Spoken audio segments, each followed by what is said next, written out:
Data engineering ఇంటర్వ్యూకి వెళ్తున్నారా? ఇంటర్వ్యూలో ఏం అడుగుతారో తెలుసా అండి? ఈ వీడియోలో top 10 questions and exact answers చూద్దాం. ఫ్రెషర్స్ నుండి 3 ఇయర్స్ ఎక్స్‌పీరియన్స్ వరకు అందరికీ యూజ్‌ఫుల్. ఒక్క ఇంపార్టెంట్ పాయింట్, ఈ ఆన్సర్స్ ఎక్స్‌పీరియన్స్ లెవెల్ బట్టి మారతాయండి. ఫ్రెషర్ అయితే బేసిక్ డెఫినిషన్, సింపుల్ ఎగ్జాంపుల్ చెప్తే సరిపోతుంది. అదే 2-3 ఇయర్స్ ఎక్స్‌పీరియన్స్ అయితే definition plus real project example plus tools చెప్పాలండి. సింపుల్‌గా ఎక్స్‌పీరియన్స్ పెరిగే కొద్దీ ఆన్సర్స్‌లో డెప్త్ పెరగాలి. ఈ వీడియో సేవ్ చేసుకోండి. ఇంటర్వ్యూకి ముందు మళ్ళీ చూడండి. Hi friends! తెలుగు లేక్ హౌస్‌కి స్వాగతం. ఈ ఛానల్ ఫ్రెషర్స్ కోసం. డేటా ఇంజినీరింగ్ బేసిక్స్ తెలుగులో. First question we will go like ETL అంటే ఏంటి? That is very basic question actually.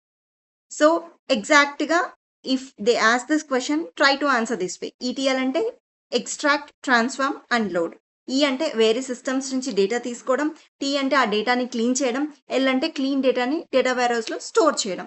సింపుల్‌గా చెప్పాలి అంటే డర్టీ డేటాని తీసుకొని క్లీన్ చేసి స్టోర్ చేయడం. Here tip is like to impress the interviewer, add the real example అండి. మా ప్రాజెక్ట్‌లో ఒరాకిల్ డీబీ నుండి డేటా ఎక్స్ట్రాక్ట్ చేసి డీబీ2తో ట్రాన్స్ఫార్మ్ చేసి స్నోఫ్లేక్‌లో లోడ్ చేసాం. సో రియల్ ఎగ్జాంపుల్ చెబితే it will show your confidence in the interview అండి. Let's go to next question which is ETL versus ELT. So interviewer ఈ క్వెషన్ అడిగారనుకో, try to answer this way. ఈటీఎల్‌లో transform చేసిన తర్వాత load చేస్తాము. Separate సర్వర్‌లో transform జరుగుతుందండి అని చెప్పాలి.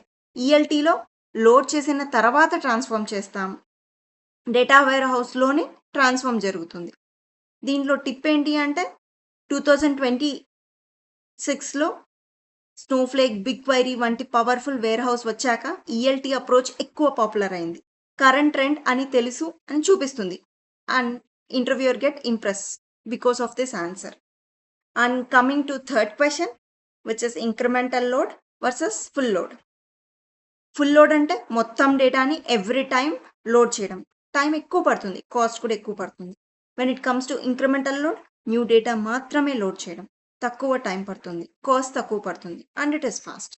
So tip for this one is, real ప్రాజెక్ట్స్లో మోస్ట్లీ ఇంక్రిమెంటల్ లోడ్ వాడతారండి. And performance and cost optimization చేయడానికి యూజ్ అవుతుంది. రియల్ ప్రాజెక్ట్ నాలెడ్జ్ చూపిస్తే it will be good for you. Then coming to next question, which is SCD type 1 and SCD type 2. This is also a very basic question. SCD అంటే slowly changing dimension. Dimension టేబుల్లో data మారినప్పుడు ఎలా handle చేయాలో చెప్తుందండి. So type 1 old value overwrite చేయడం, history save అవ్వదండి. Type 2 new row add చేయడం, history save అవుతుంది. దీంట్లో you have to add like type 2లో start date, end date, is current columns. So add చేసి చెప్పాలి with example so that it will be good. Next we will go to fifth question which is data quality checks. Interviewer ఈ question అడిగితే ఇలా చెప్పండి, data quality checks 4 types ఉంటాయని. First type వచ్చి null check, empty fields ఉన్నాయా లేదా అని check చేయడం. డూప్లికేట్ చెక్ చేయడం, సేమ్ రికార్డ్ ట్వైస్ ఉందో ఏమో అని చూడడం. ఫార్మాట్స్ చెక్ చేయడం, కరెక్ట్ ఫార్మాట్లో వస్తుందా లేదా డేటా అని చెక్ చేయడం. రేంజ్ చెక్ చేయడం, అంటే వ్యాలిడ్ వాల్యూస్ ఉన్నాయా లేదా అనేది. సో దీంట్లో టిప్ ఏంటి అంటే ఎక్స్పీరియన్స్ క్యాండిడేట్స్కి ఈ క్వశ్చన్ ఎక్కువ అడుగుతారండి. మా ప్రాజెక్ట్లో డీబీటీ టెస్ట్ వాడి డేటా క్వాలిటీ వ్యాలిడేట్ చేస్తాం. టూల్ నేమ్ చెప్తే ఇంకా బాగుంటుంది అని చెప్పచ్చు. Coming to sixth question which is data warehouse అంటే ఏంటి. డేటా వేర్ హౌస్ అంటే అన్ని సిస్టమ్స్ నుండి వచ్చిన క్లీన్ డేటాని ఒక చోట స్టోర్ చేసే system. Fast reporting and analysis కోసం యూజ్ చేస్తారండి. టిప్ ఏంటి అంటే టూల్స్ మెన్షన్ చేయండి. Popular data warehouses like Snowflake, AWS Redshift, Google BigQuery. Tools తెలుసు అని చెప్తే he will get impress. When it comes to OLTP versus OLAP. OLTP అంటే daily transaction store చేయడం అండి. Example ATM withdrawals, UPI payments, fast writes ఉంటాయి, small data, real time data. When it comes to OLAP, historical data analyse చేస్తామండి. Example last year sales report ఎలా ఉంది. Large డేటాని historical and reporting purposes use చేస్తారండి ఇది. దీంట్లో tip ఏంటి అంటే డేటా వేర్ హౌస్ని మనం ఓఎల్ఏపీ అని సిస్టమ్ అని అంటాం. కనెక్షన్ చూపిస్తే డెప్త్ బాగా తెలుసు వీళ్ళకి అని అర్థమవుతుంది. Next coming to star schema అండి. స్టార్ స్కీమా అంటే డేటా వేర్ హౌస్లో డేటా ఆర్గనైజ్ చేసే ఒక మెథడ్.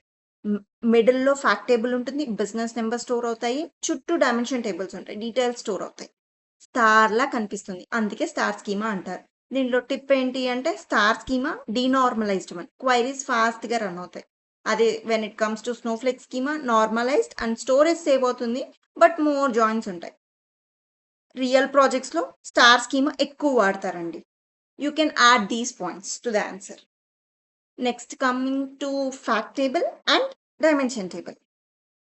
ఫ్యాక్ట్ టేబుల్ అంటే నెంబర్స్, మెజర్స్ స్టోర్ అవుతాయండి. Example sales amount, quantity, profit ఎంత అని చెప్తుంది. అదే coming to dimension table details store అవుతాయండి. Example customer name, product, city, ఎవరు, ఏంటి, ఎక్కడ అని చెప్తుంది. దీంట్లో టిప్ ఏంటి యూ కెన్ యాడ్ అంటే సైజ్ డిఫరెన్సెస్ చెప్పండి. Like fact table millions of rose store అవుతాయి. డైమెన్షన్ టేబుల్ అయితే థౌజండ్స్ ఆఫ్ రోస్ స్టోర్ అవుతాయి. సైజ్ డిఫరెన్స్ చెప్పారు అంటే he will get to know like you have extra knowledge in it. Next, going to 10th question, which is data mart. Data mart is the subset of data warehouse అండి. Specific department కోసం specific data మాత్రమే. Data warehouse పెద్ద super market లాంటిది. అన్ని departments అన్నీ ఉంటాయి. Data mart ఆ super మార్కెట్లో ఒక స్పెషల్ ఆర్ స్పెసిఫిక్ సెక్షన్ లాంటిదండి. ఎగ్జాంపుల్ సేల్స్ టీమ్‌కి సేల్స్ డేటా మార్ట్, హెచ్ఆర్ టీమ్‌కి హెచ్ఆర్ డేటా మార్ట్. దీంట్లో టిప్ ఏంటి అంటే డేటా మార్ట్ వల్ల మనకు క్వైరీస్ ఫాస్ట్‌గా రన్ అవుతాయి. డిపార్ట్మెంట్ స్పెసిఫిక్ యాక్సెస్ ఉంటుందండి దీనివల్ల. సో, ఓవరాల్‌గా these are the top 10 questions అండి. ఈ వీడియోని సేవ్ చేసుకోండి. ఇంటర్వ్యూకి ముందు మళ్ళీ చూడండి. I will cover next 10 questions in the part 2 with SQL related questions, tools and general questions అండి. మిస్ అవ్వకండి. సబ్స్క్రైబ్ చేయండి. ఈ వీడియోని సేవ్ చేసుకోండి. ఇంటర్వ్యూకి ముందు మళ్ళీ చూడండి. యూస్‌ఫుల్‌గా అనిపిస్తే ప్లీజ్ లైక్ ఇట్. మీ ఫ్రెండ్స్‌కి షేర్ చేయండి. Thank you.